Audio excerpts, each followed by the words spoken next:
अस्तो मा सद्गमय।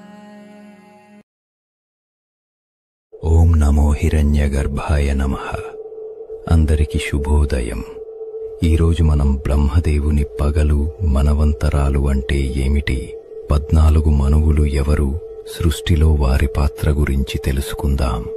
ఇది పునఃసృష్టి, కాలమార్పు, ధర్మస్థాపనకి ఆధారంగా చెప్పబడే ఒక అద్భుత అధ్యాయం. ప్రపంచానికి ఆది అంతం చెప్పిన బ్రహ్మపురాణం ఒక అద్భుత రహస్యాన్ని మనకు తెలియజేస్తుంది. పురాణాల ప్రకారం బ్రహ్మదేవుని ఒక పగలు మొదలైనప్పుడు సృష్టి చక్రం నెమ్మదిగా తిరుగుతుంది. ఆ పగలు మొత్తాన్ని కల్పమంటారు. ఈ పగలు మనుషుల కాలంలో లక్షల కోట్ల సంవత్సరాలు. ఆ కాలాన్ని 14 భాగాలుగా విభజిస్తారు. ప్రతి భాగాన్ని మనవంతరమంటారు. ప్రతి మనవంతరానికి ఒక మనువు ఉంటాడు.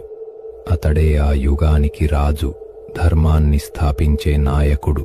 అతనని చుట్టూ దేవతలు, ఋషులు, అవతారాలు కలిసి లోకాన్ని సమతుల్యంలో ఉంచుతారు.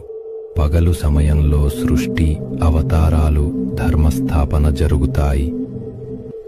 ఒక మనవంతరం పూర్తయిన తరువాత మరో మనవంతరం మొదలవుతుంది.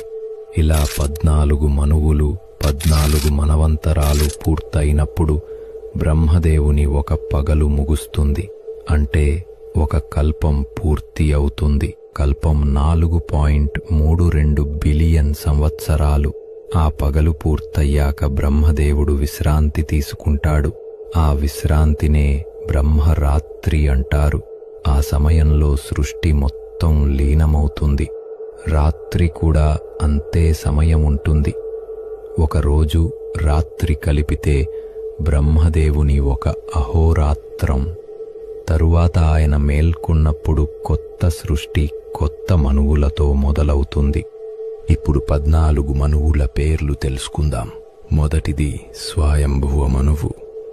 బ్రహ్మదేవుని పగలులో మొదటి మనువు స్వయంభువుడు. ఇతడు బ్రహ్మదేవుని మనసు నుండి జన్మించాడు. మనుషుల వంశాన్ని మొదలుపెట్టినవాడు ఇతనే. ఈ కాలంలోనే ధర్మానికి మొదటి పునాది వేసబడింది. రెండవది స్వారోచిష మనువు. మనువైన స్వారోచిష మనువు అగ్నిదేవుని కుమారుడు. ఇతడి కాలంలో అగ్ని పూజలు, యజ్ఞాలు ప్రధానమయ్యాయి. ధర్మం విస్తరించి లోకాలలో క్రమశిక్షణ ఏర్పడింది. మూడవది ఉత్తమ మనువు. ఉత్తమ మనువు సమయంలో సత్యం, న్యాయం ప్రధానమయ్యాయి. ఋషులు, మహర్షులు ఈ యుగంలో ధర్మశాస్త్రాలను రచించారు. నాలుగవది తామస మనువు. తామస మనువు సమయంలో భూమి, నదులు, పర్వతాలు కొత్తగా రూపుదిద్దుకున్నాయి. ప్రకృతి వైభవం విస్తరించింది. జీవరాశులు పెరిగాయి. ఐదవది రైవత మనువు. రైవత మనువు కాలంలో మహాయజ్ఞాలు, సంస్కృతులు విస్తరించాయి. సంగీతం, నృత్యం, కళలు ఈ సమయంలో ప్రాధాన్యం పొందాయి. ఆరవది చాక్షుష మనువు. చాక్షుష మనువు కాలంలో భూలోకంలో న్యాయం, శాంతి స్థాపించబడ్డాయి. విష్ణువు వివిధ రూపాలలో అవతరించి ధర్మాన్ని కాపాడాడు. ఏడవది వైవస్వత మనువు. ఇది మనం ఉన్న ప్రస్తుత మనవంతరం. వైవస్వత మనువు సూర్యదేవుని కుమారుడు. మహాప్రళయం సమయంలో విష్ణువు మత్స్యావతారంగా ఇతనిని రక్షించాడు. ఈ యుగంలోనే మనిషి నాగరికత ఎక్కువగా అభివృద్ధి చెందింది. ఎనిమిదవది సావర్ణి మనువు. భవిష్యత్తులో వచ్చే సావర్ణి మనువు కాలంలో కొత్త దేవతలు, కొత్త ఋషులు అవతరిస్తారు. కొత్త సృష్టి ప్రారంభమవుతుంది. తొమ్మిదవది దక్ష సావర్ణి మనువు. ఈ కాలంలో దక్ష ప్రజాపతి వంశస్థులు ప్రధానమవుతారు. సృష్టి శక్తులు విస్తరించి కొత్త యజ్ఞ విధానాలు వస్తాయి. పదవది బ్రహ్మ సావర్ణి మనువు. బ్రహ్మ సావర్ణి మనువు సమయంలో జ్ఞానం, విద్య, తపస్సు ప్రాధాన్యం పొందుతాయి. ఋషులు, మునులు సత్యాన్ని విస్తరింపజేస్తారు. 11వది ధర్మ సావర్ణి మనువు. ధర్మ సావర్ణి మనువు కాలంలో సత్యధర్మాలు బలపడతాయి. న్యాయం, సమానత్వం, శాంతి ప్రబలంగా ఉంటాయి. 12వది రుద్ర సావర్ణి మనువు. రుద్ర సావర్ణి మనువు సమయంలో శివతత్వం ప్రధానమవుతుంది. తపస్సు, యోగం, ఆధ్యాత్మికత ఎక్కువ అవుతుంది. 13వది దేవసావర్ణి మనువు.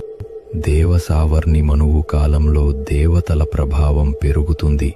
లోకాలు మళ్లీ శాంతి, ధర్మ మార్గంలో నడుస్తాయి. 14వది ఇంద్రసావర్ణి మనువు. ఇది చివరి మనవంతరం. ఈ కాలంలో లోకపాలన, ధర్మస్థాపన పూర్తవుతుంది. తరువాత బ్రహ్మదేవుని పగలు ముగుస్తుంది. ఆపై బ్రహ్మరాత్రి మొదలై ప్రళయం సంభవిస్తుంది. బ్రహ్మపురాణం మనకు చెబుతున్నది, కాలం ఎంత విడివిడిగా ఉన్నా ధర్మాన్ని స్థిరంగా నిలబెట్టేది మాత్రం మనువు, ఋషులు, దేవతలే. ఇది మనవంతరాల అద్భుత గాథ.